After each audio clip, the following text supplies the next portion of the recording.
This is Democracy Now!, democracynow.org, The Quarantine Report. I'm Amy Goodman.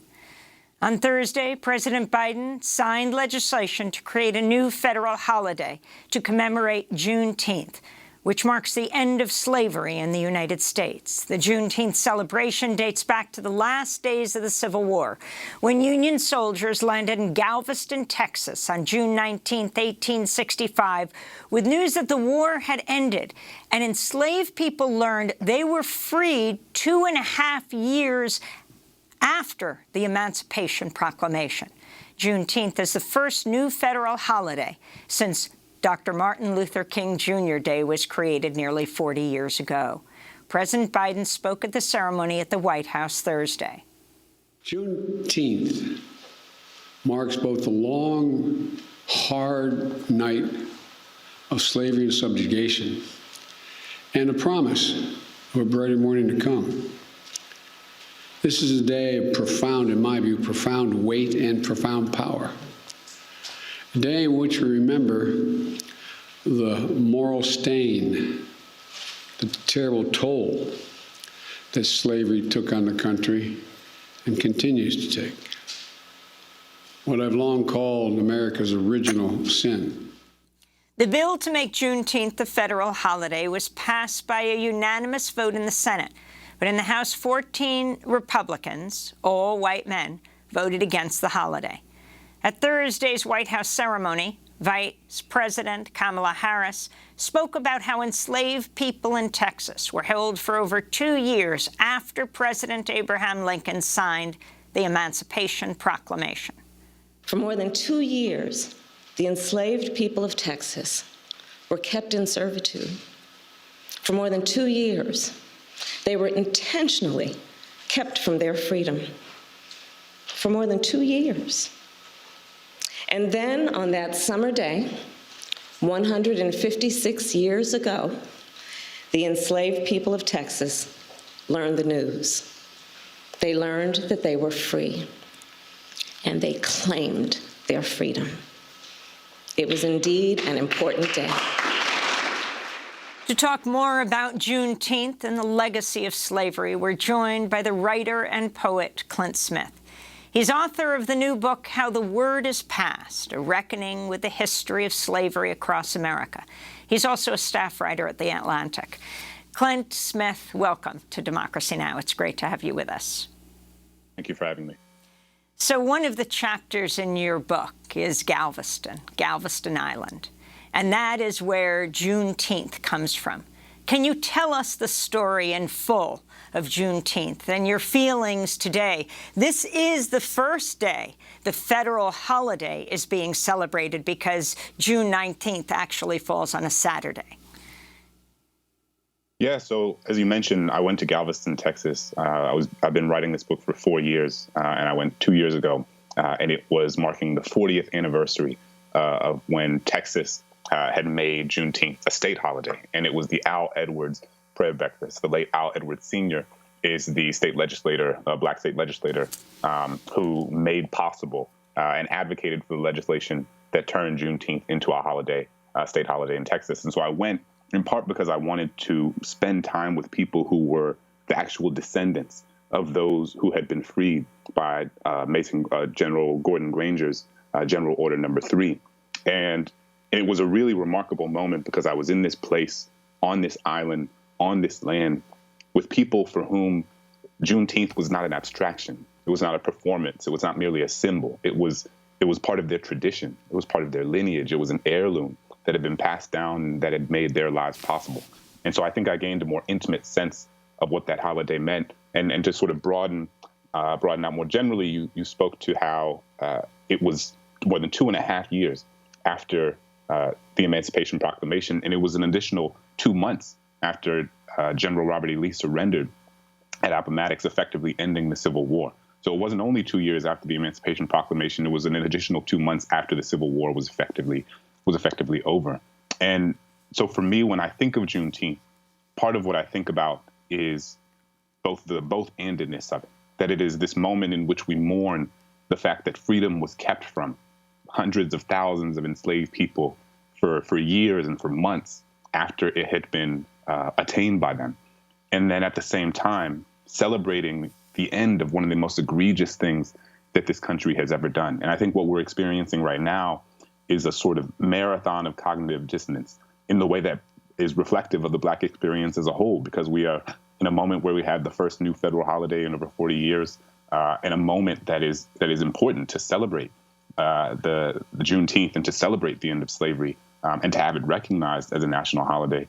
And at the same time that is happening, we have a state-sanctioned effort across state legislatures across the country that is attempting to prevent teachers from teaching the very thing that helps young people understand the context from which Juneteenth emerges.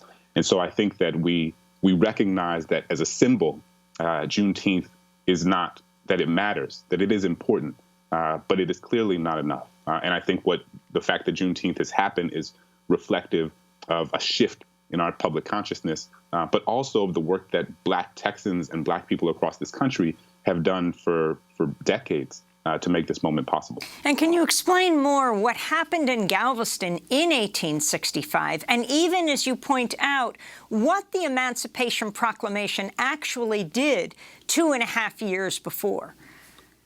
Right. So the Emancipation Proclamation is often a widely misunderstood document. So it did not sort of wholesale free the enslaved people throughout the Union. It did not free enslaved people in the Union. In fact, there were several border states that were part of the Union that continued to keep their enslaved laborers, states like Kentucky, states like Delaware, states like Missouri. And what it did was it was a military edict that was attempting to free enslaved people in Confederate territory.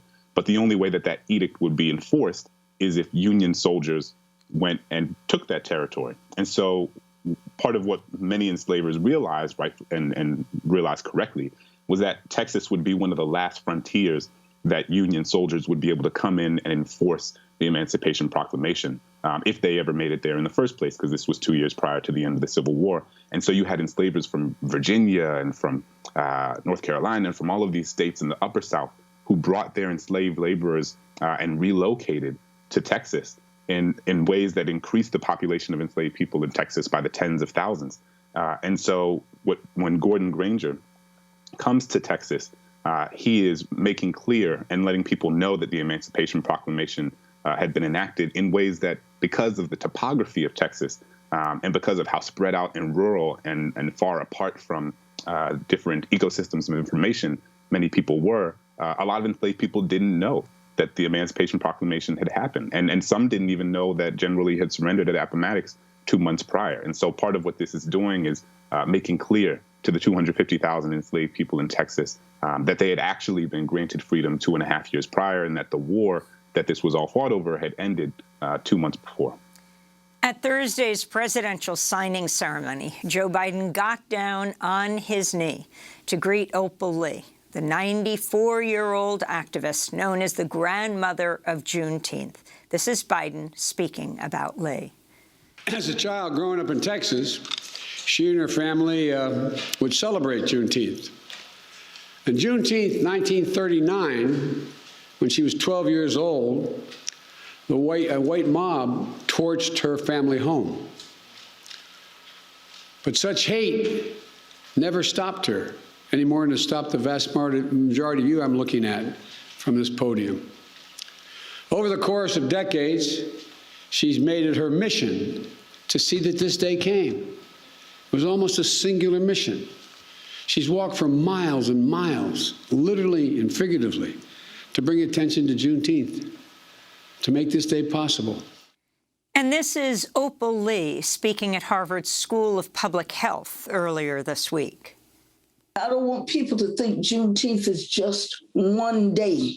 There is too much educational components. We have too much to do.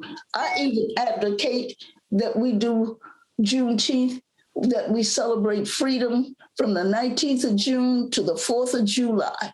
Because we were free on the 4th of July, 1776.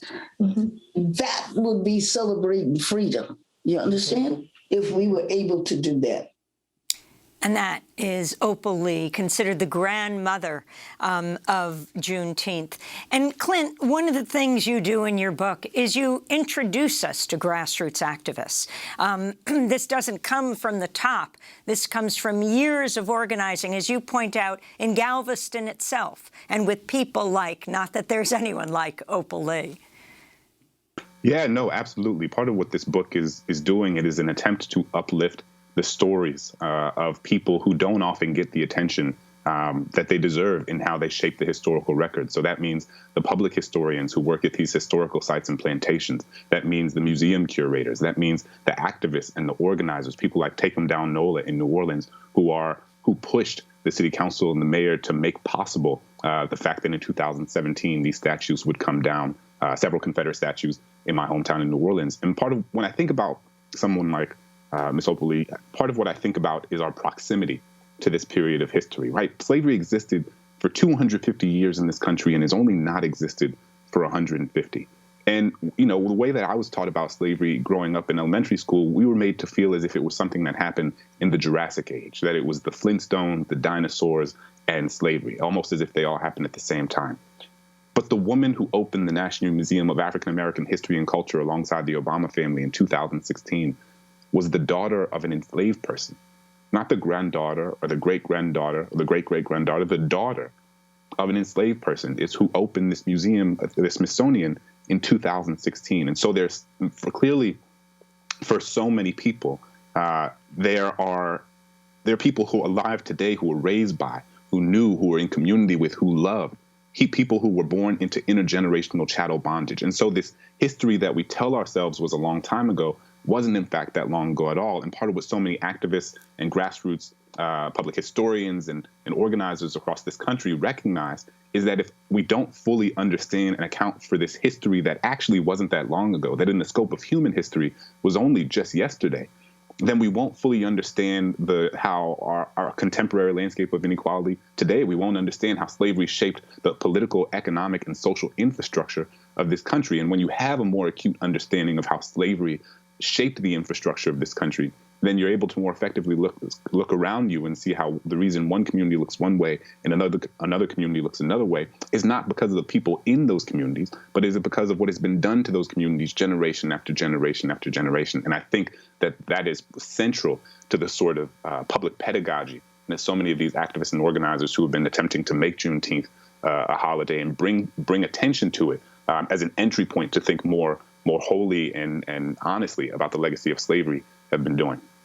During an interview on CNN, Democratic Congressmember Alexandria Ocasio-Cortez called out the 14 Republican Congress members, all white men, who voted against making Juneteenth a federal holiday. This is pretty consistent with, I think, the Republican base, and whether it's trying to fight against teaching basic history around racism and the role of racism in U.S. history to, there's a direct through line from that to denying Juneteenth, the day that is widely recognized and celebrated as the symbolic kind of day to represent the end of slavery in the United States. If you could respond to that, Clint Smith, and also the fact that on the same day yesterday, the Senate Minority Leader said they would not be supporting the For the People Act, the Voting Rights Act. Absolutely. I think very clearly the critical race theory, the idea of it is being used as a boogeyman, and it is being misrepresented and distorted by people who don't even know what critical race theory is, right? So we should be clear that the thing that people are calling critical race theory is that is the language that they are using to talk about the idea of teaching any sort of history that rejects the idea that America is a singularly exceptional place, and that we should not account for the history of harm that has been enacted to create opportunities in intergenerational wealth for millions of people that has come at the direct expense of millions and millions of other people across generations. And so part of what is happening in these state legislatures across the country, and with regard to the effort to push back against teaching of history, 1619 Project, critical race theory, and the like, is a recognition that we have developed in this country a more sophisticated understanding, a more sophisticated framework, a more sophisticated public lexicon with which to understand how slavery, how racism was not just an interpersonal phenomenon, it was a historic one. It was a structural one. It was a systemic one. And I'm very much sympathetic. I know there's some sentiment out there that people are saying, well, you know, we didn't ask for Juneteenth to become a holiday. We want voting rights. We want police reform. We want abolition. We want, and I'm 100% understand that. I also think that we should not undervalue what it means for Juneteenth to become a holiday, in part because then we are not valuing the work that Black activists have done over the course of decades to get there, and because while symbols are not necessarily material change, they are not irrelevant. So I think all the time about having grown up in New Orleans, and to get to school, I had to go down Robert E. Lee Boulevard. To get to the grocery store, I had to go down Jefferson Davis Highway. That my middle school was named after a leader of the Confederacy. That the street my parents live on today is named after somebody who owned 150 enslaved people. And the thing is that names and symbols and holidays aren't just names and symbols and symbolism. What they are reflective of the stories that people tell. And those stories shape the narratives that societies carry. And those narratives shape public policy, and public policy, that shapes the material conditions of people's lives, which is not to say that taking down a statue of Robert E. Lee or making Juneteenth a holiday is going to erase the racial wealth gap. Of course not. But what it is part of an ecosystem of narratives and stories and ideas that can help us recalibrate our understanding of why certain communities look the way that they do and what needs to be done and invested in those communities to create a new set of opportunities. So we should recognize and celebrate that Juneteenth is a holiday, and we should also recognize that that is not enough. It is not nearly enough, and that it is one part of a much longer struggle and a much larger struggle to make sure that we are creating a more equitable and just world. And that was pointed out earlier this week by the Pulitzer Prize-winning journalist Nikole Hannah-Jones, who's been denied tenure at University of North Carolina, all in this time, though there's a mass effort to turn that around. She spoke to MSNBC about the mounting attacks against discussing systemic racism in history classes at schools. Over 20 states now having banned the teaching of critical race theory. She produced the 1619 Project with the New York Times, an interactive project that re-examines the legacy of slavery, the target of this right-wing backlash last year after the Trump administration threatened to pull federal funding from schools that use the 1619 Project in their curriculum. This is Nikole Hannah-Jones. I think we're in actually a very dangerous period right now. When we look at what these laws are doing, you know, a lot of people have kind of scoffed at them. When you read the language of them, they appear very silly. But when you think about what this is actually trying to do, we know that it is narrative that allows us to enact really dangerous policies. It is narrative that allows citizens to kind of accept these erosions of civil rights. So it's not incidental that the same states that are introducing these anti-critical race theory, anti-1619 Project laws are also introducing voter suppression laws. These things are going hand in hand. So that's Nikole Hannah-Jones, Clint Smith. Yeah, and she's absolutely right. I mean, I think that these two things are deeply entangled in one another. I think that there is a state-sanctioned effort to prevent people from understanding our history, because if you prevent young people and people more generally from understanding the history of this country and how racism has, again, animated so much of our public policy decisions, then when certain voting rights or certain voting legislation is enacted to prevent people from having the right to the ballot box or having access to the ballot box in the way that they should, then you can ground it in a sort of ahistoricism that pretends that it is not something that is very intentionally attempting to keep Black people from exercising their right to the franchise. And because there is a recognition that the more people understand the history that has shaped what our political infrastructure looks like, from the Electoral College to gerrymandering, the more you realize how entangled that is in the history of slavery. And so all of these things, as Nikole said, absolutely go hand in hand and should be understood as such. Amazingly, New York Daily News reported, watchdog group wants teachers to wear body cams to assure they don't teach critical race theory in Nevada district. But I'm going to leave that one there. And I want you to talk more about your book, How the Word is Passed, Reckoning with the History of Slavery Across America. Can you talk about the journey you took? You were just mentioning where you grew up in Louisiana, the map of the streets of Louisiana, and why you feel it is so critical not only to look at the South, but your chapter on New York is something that people will be, many will be, shocked by. The level of, when people talk about the South and slavery, that New York, of course, had enslaved people. It did. It was really important for me to include a chapter on New York City and a place in the North more broadly, in part because, while the majority of places I visit are in the South, because the South is where slavery was saturated and where it was most intimately tied to the social and economic infrastructure of that society, it most certainly also existed in the North. What a lot of people don't know is that New York City, for an extended period of time, was the second largest slave port in the country after Charleston, South Carolina. That in 1860, on the brink of the Civil War, when South Carolina was about to secede from the Union after the election of Abraham Lincoln, that New York City's mayor, Fernando Wood, proposed that New York City should also secede from the Union alongside the southern states because New York's financial, political, and political infrastructure were so deeply entangled and tied to the slaveocracy of the South.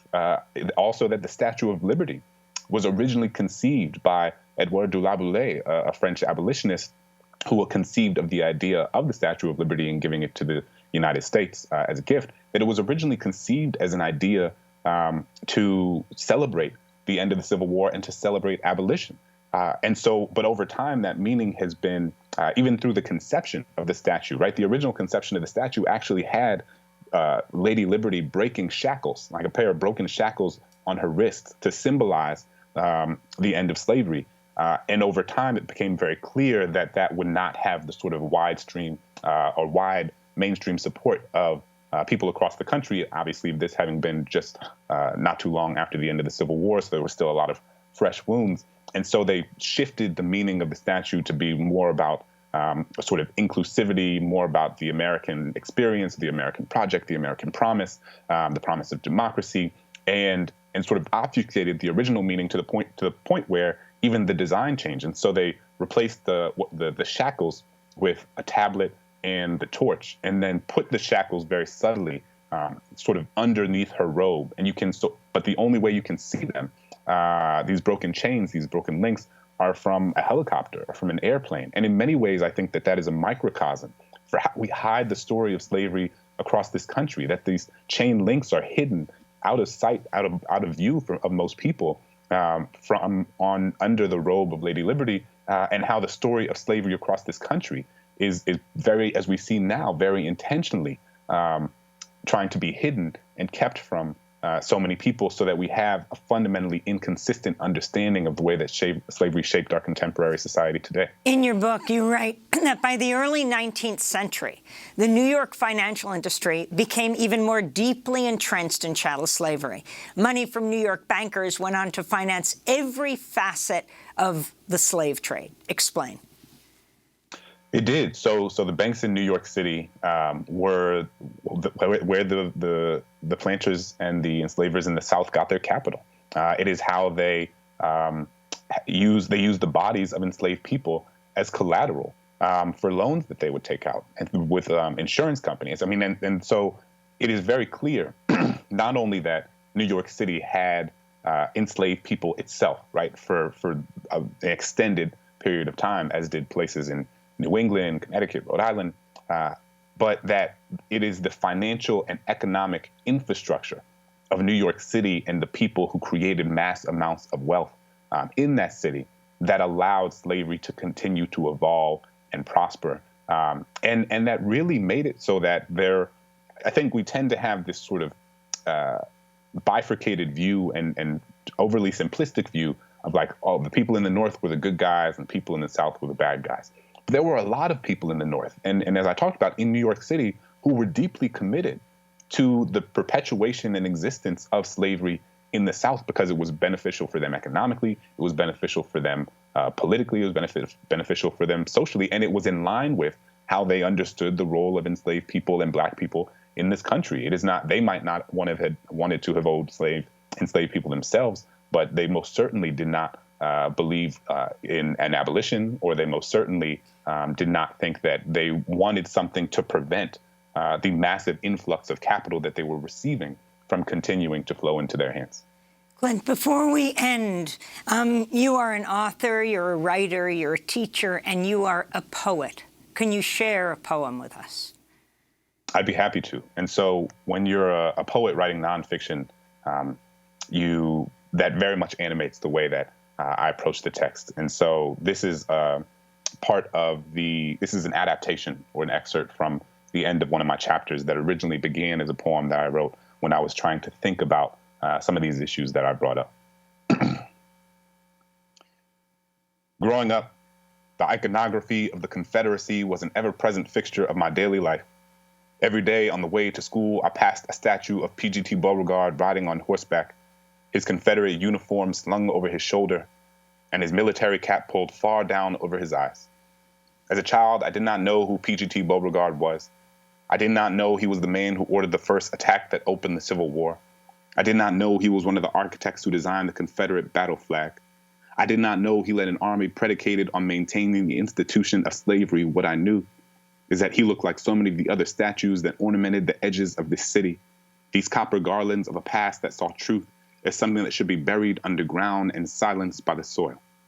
After the war, the sons and daughters of the Confederacy reshaped the contours of treason into something they could name as honorable. We call it the lost cause, and it crept its way into textbooks that attempted to cover up a crime that was still unfolding. They told us that Robert E. Lee was an honorable man, guilty of nothing but fighting for the state and the people that he loved, that the Southern flag was about heritage and remembering those slain fighting to preserve their way of life. But see, the thing about the lost cause is that it's only lost if you're not actually looking. The thing about heritage is that it's a word that also means I'm ignoring what we did to you. I was taught the Civil War wasn't about slavery, but I was never taught how the declarations of Confederate secession had the promise of human bondage carved into its stone. I was taught the war was about economics, but I was never taught that in 1860, the 4 million enslaved Black people were worth more than every bank, factory, and railroad combined. I was taught that the Civil War was about states' rights, but I was never taught how the Fugitive Slave Act could care less about a border and spell Georgia and Massachusetts the exact same way. It's easy to look at a flag and call it heritage when you don't see the Black bodies buried behind it. It's easy to look at a statue and call it history when you ignore the laws written in its wake. I come from a city abounding with statues of white men on pedestals and Black children playing beneath them, where we played trumpets and trombones to drown out the Dixie song that still whistled in the wind. In New Orleans, there are over 100 schools, roads, and buildings named for Confederates and slaveholders. Every day, Black children walk into buildings named after people who never wanted them to be there. Every time I would return home, I would drive on streets named for those who would have wanted me in chains, go straight for 2 miles on Robert E. Lee, take a left on Jefferson Davis, make the first right on Claiborne. Translation, go straight for 2 miles on the general who slaughtered hundreds of Black soldiers who were trying to surrender, take a left on the president of the Confederacy who made the torture of Black bodies the cornerstone of his new nation, make the first right on the man who permitted the heads of rebelling slaves to be put on stakes and spread across the city in order to prevent the others from getting any ideas. What name is there for this sort of violence? What do you call it when the road you walk on is named for those who imagined you under a noose? What do you call it when the roof over your head is named after people who would have wanted the bricks to crush you? Clint Smith, author of How the Word is Passed, a reckoning with the history of slavery across America. You should get it today on this first federal observance of Juneteenth. Thanks so much, Clint. Thank you. This is Democracy Now! When we come back, we look at another June 19th, 1838, when Jesuit priests who ran what is now Georgetown University sold 272 enslaved people to pay off the school's debts. We'll speak to one descendant. Stay with us.